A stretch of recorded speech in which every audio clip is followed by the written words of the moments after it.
예, 오늘도 시장은 조정권역입니다. 10시 12분 지나고 있는데요. 시장 흐름 분석하면서 관심 섹터도 좀 골라볼게요. 오늘 시황 해설은 IBK 투자증권 영업부 박근영 부장님 오셨습니다. 어서 오십시오. 네, 안녕하세요. 오늘은 주제가 제약바이오입니다. 일조 클럽이 속출하고 있다. 네, 시총이겠죠. 실총 1조 넘어가는 제약바이오가 그만큼 이제 숫자가 나오는 데도 있고 기대감이 좀 있는 섹터입니다. 비만 뭐 이런 쪽이 요즘 관심사인데요. 그 전에 일단 미국이 테슬라가 간밤에 10% 급등했습니다. 슈퍼컴퓨터에 대한 기대감 그러면서 목표가 올렸는데요. 과거 같으면 이런 2차 전지가 이제 확 올랐는데 이제 또 그런 연결고리는 아닌 듯 싶습니다. 테슬라 훈풍 국내 증시에 어떤 쪽에 영향을 줄까요? 테슬라가 이제 도조 관련된 네. 부분 때문에 모건 스털리가 목표 주가를 대폭 상향했습니다. 그러니까 본업과 관련된 전기차 매출에 있는 것이 아니기 때문에 그런 거예요. 네. 왜냐하면 목표 주가를 대폭 상향 조정한 것은 결국 슈퍼컴퓨터 쪽이고, 네, 자율주행 쪽. 그렇죠. 예. 이 슈퍼컴퓨터가 굉장히 목표 주가를 크게 끌어올린 것은 방금 말씀하신 자율주행 쪽에 방점이 있기 때문에 오늘은 2차 전지 양극재라든지 소재업체가 가는 게 아니라 자율주행 쪽으로 급등이 나오고 있는 모습이 나옵니다. 충분히 개연적으로 설명 가능한 상황이고요. 기본적으로 테슬라가 물량을 많이 팔아서 테슬라가 어떻게 해서 이건 아닌 것 같아요. 그래서 기본적으로 지금 이런 슈퍼컴퓨터 관련된 부분들을 기존에는 엔비디아에 뭔가를 썼겠죠. 그런 것들을 추후에 아마 테슬라 자체적으로 내부적인 슈퍼컴퓨터를 이용해서 어떤 여러 가지 데이터라든지 이런 것들을 쌓아서 빅데이터를 가지고 자율주행과 관련된 부분에 경쟁력을 가지고 목표 주가 상향 조정했다. 이런 스토리로 봤을 때는 결국 오늘 자율주행 관련된 종목들이 주가가 반응을 하는 것은 충분히 우리가 설명이 됩니다. 2차 전지 양극재 쪽은 처음에 조금 갭 상승했다가 결국 3분기에 좀 쉬어가는 실적이 나올 가능성이 크고요.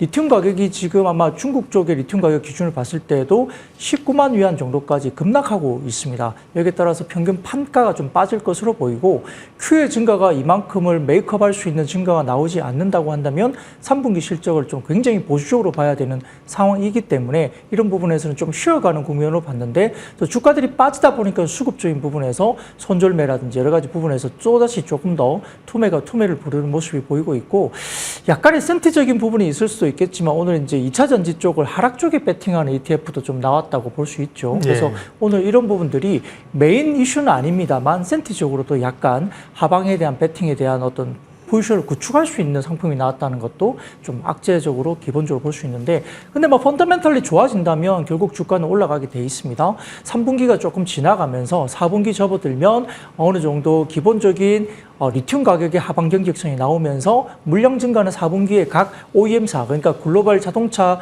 회사들의 모델들이 많이 출시되는 분기가 4분기입니다. 그래서 이 부분에 대해서 물량 증가라는 이런 부분이 좀 나올 수 있다는 점에서는 다소 조금 3분기보다는 4분기를 겨냥한 포지션 구축을 좀 하시는 게 좋지 않을까 싶고요. 단기적으로 또 급락을 하기 때문에 떨어지는 칼날에 너무 쉽게 또 손을 내밀지는 않은 게 좋겠습니다. 네. 자, 시장에 관심 있는 섹터 분석하겠습니다. 최근에는 로봇 관련주가 엄청나게 강했고요. 로봇, AI, 거기다가 게임이나 오늘은 엔터 이런 쪽도 좀 움직이는데 이번 주 핫 테마 어떤 걸 꼽으셨습니까? 네, 저는 이제 건설기계 쪽을 봤는데요. 네. 어제 같은 경우에는 변압기도 굉장히 좋았고 건설기계 쪽도 상당히 좋았습니다. 조정을 좀 받다가 다시 강세 흐름을 나타냈습니다. 네, 변압기는 다음에 기회가 있겠지만 8월달 대형 변압기 쪽의 숫자가 굉장히 부러워졌었는데 9월달 10일까지의 전체 수출 누계가 8월 한 달 전체 누계보다 훨씬 높은 숫자가 나왔습니다. 아마 7월달 대비로도 아마 절반 가까이가 10일 만에 수출 지표가 나왔고 단가가 15달러 정도 수준에서 23달러 수준까지 급등가 보였기 때문에 어제 이제 대형 변압기가 바로 급등까지 나왔고요. 여기에다가 이제 건설기계 쪽도 다소 조금은 테마성 이슈이긴 하지만 우크라이나 재건 관련된 뉴스가 나왔는데 펀더멘털리 건설기계 쪽은 우크라이나 재건 테마로 움직인 건 아니라고 봅니다. 기본적으로 실적 베이스로 간다고 보는데요. 현대 인프라코어라든지 그다음에 HD 현대건설기계, 두산 밥캣 이 세 개 모두가 북미 시장의 견조한 수요를 바탕으로 주가들이 올라간다 볼 수 있습니다. 결국은 업종 내에서는 수요가 강한 선진시장 노출도 그러니까 북미나 EU 쪽이고요. 그다음에 다변화된 포트폴리오를 가지고 많은 다양한 어떤 그 상품을 가지고 있는 업체를 중심으로 선호될 수밖에 없는데 수요의 핵심은 지금 중국 시장이 아닙니다. 과거에 50에서 60%까지 점유율을 가지고 있던 매출단의 비중을 가지고 있던 중국 시장이 지금 각 사마다 10% 이하로 비중이 떨어져 있는 상태고요. 북미 쪽의 MS라든지 그다음에 유럽 쪽의 MS 그리고 여기에 가세해서 중동과 인도 그다음에 호주와 같은 칠레 이런 자원국 쪽의 MS가 상당히 올라가고 있는 모습이 보입니다. 현재 관련된 가장 중요한 적은 역시 북미 쪽입니다. 미국의 건기 신규 수문 금액이 23년 6월에 사상 최고 수준인 248억 달러까지 올라오면서 전년비 12%나 증가하고 있고요. 팝캐스는 항상 북미가 주무되었지만 HD 현대 이사의 경우에도 21년 3분기부터 북미와 선진 매출 시장이 이미 중국을 넘어서고 있습니다. 그러니까 결국 건설기계는 과거에는 중국의 비중이 굉장히 높았고 중국의 상황에 따라 움직였다면 지금은 중국 시장 별로 안 쳐다보셔도 될 것 같습니다. 북미 시장의 건기 수요가 비주거용 건설 분야가 주도하고 있는데 이게 IIJA 법인 인프라법이라는 게 있는데요.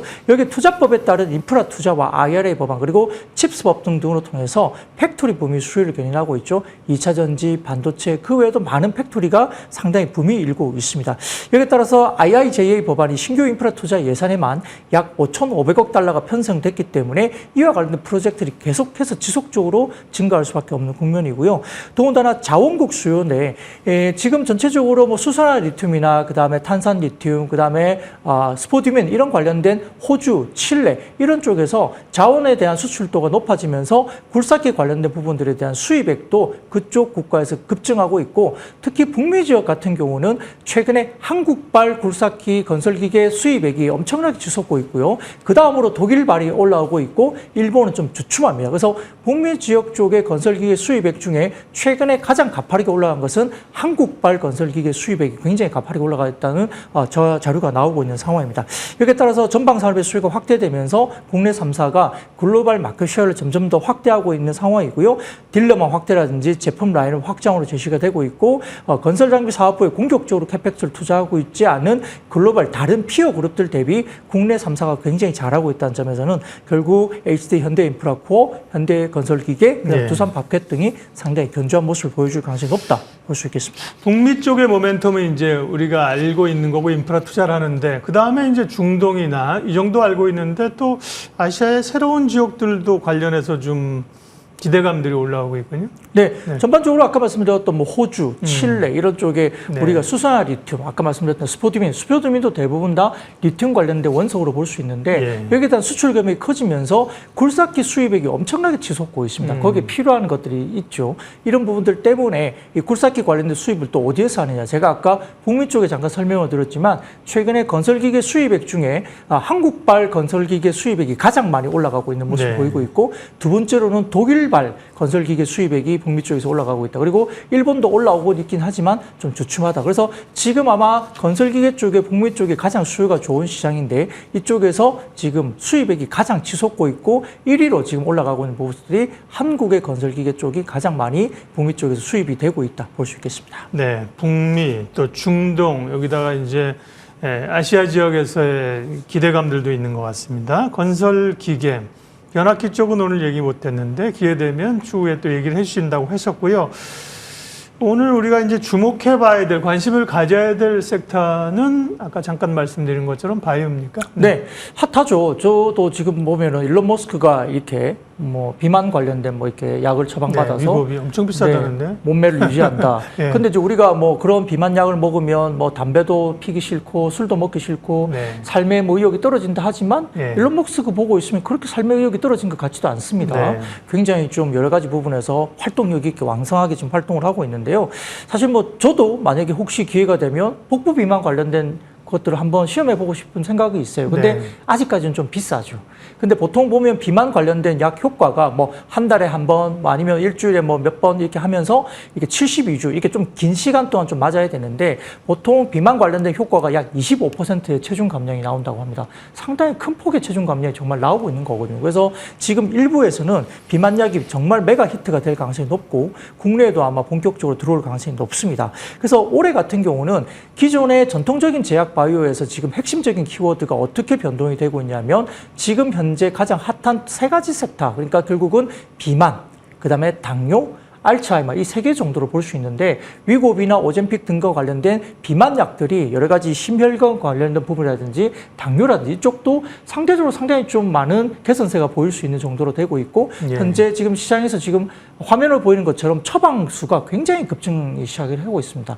그렇기 때문에 비싼 약이기 때문에 물론 일부 조금 여유 있는 분들 그리고 이제 좀 정말 비만 때문에 정말 고통을 받는 사람들이 처방을 많이 받고 있겠지만 이런 것들이 결국 대중화되면 가격이 좀 내려오고 결국은 여러 가지 다른 어떤 기저질환에 효과가 있다고 한다면 아마 보험 관련된 건강보험 쪽에 적용 가능성도 좀 열어둘 수밖에 없는 향후에 그럴 가능성이 높다고 봅니다. 그렇게 되면 결국 비만약과 관련된 부분에서 조금은 일반화, 대중화될 가능성이 높다고 보는 상황이고요. 여기다가 이제 세계 폐암학회가 지금 개최되면서 국내 첫 블록버스터 항암 신약 기대주로 꼽히는 유한양의 렉라자가 영향을 미칠 만한 발표가 계속 나오고 있죠. 최근에 이제 암은 카티 계열이라든지 그다음에 암은 대부분 다 여러 가지 약을 병행해서 병행요법으로 해가지고 개선을 많이 이루어지는 그런 결과가 나오고 있는데 이와 관련해서도 관련된 부분에 대해서 해당 병행요법 관련된 부분에서 상당히 좀 좋은 이야기가 나온다. 그리고 티그리스 단독요법과 비교하는 임상 마리포스라 불리는 입상 결과가 아마 10월 중에 아마 유럽 종양학회에서 발표될 가능성이 높기 때문에 이 렉라자 관련된 유한양이 상당히 좀 주목을 받을 가능성이 높습니다. 여기다가 아까 말씀드렸던 우리가 이제 의료 관련된 부분에서도 비만 관련된 이야기가 나오는데 자 최근에 보면은 글로벌 선도 기업은 일라이 릴리와 노보 노디스크가 신고가를 계속 기록하고 있고요. 지금 아마 시가총액 1위로 올라서기 시작했죠. 그리고 뭐 이건 이제 전체 시가총액이 아니라 이제 제약 바이오 섹터에서 시가총액 1위로 올라섰습니다. 노보노스크는 뭐 유럽에서 시총 1위 종목으로 등극했잖아요. 그렇죠. 루이비통에서도 이미 이제 제쳤고요. 예. 그러니까 명품보다도 비만약이 훨씬 더 지금은 각광을 받고 있는 겁니다. 그래서 긍정적인 부분들은 우리가 이제 비만 신약이 심혈관 질환 리스크도 낮춘다는 3상 결과 셀렉트라는 임상 결과가 있는데 이걸 발표한 이후에도 긍정적인 신부전 임상 결과라든지 1형 당뇨병에도 초기 효용성을 확인한 대학교 연구 결과 발표가 나왔고 거기다 알츠하이머와 중독증 아까 말씀드렸던 알코올이나 담배 관련 쪽도 상당히 좀 별로 안 하고 싶다 이렇게 치료에도 효과가 있다는 이야기가 나오면서 이게 전방위적으로 이렇게 보다 보니까 이게 무슨 만병통치약인가 싶을 정도로 상당히 좀 효과가 검증이 되고 있죠. 개선세만 있다면 분명히 여기에 대한 수요는 아주 폭증할 것으로 봅니다. 여기다가 위고비가 효과가 입증되는 것들이 우리가 당뇨병 유병률이 70세 이상 인구에서는 3명 중 1명이 글로벌리 당뇨병이라고 해요. 굉장히 무서운 병이죠. 거기다가 신부전 환자도 지금 10명 중 1명이 신부전 환자인데 여기에 대한 개선세도 확실히 보인다는 점이 상당히 좀 중요합니다. 그래서 위고비 관련된 부분들을 이렇게 이야기가 되고 있기 때문에 상당히 중요한데요.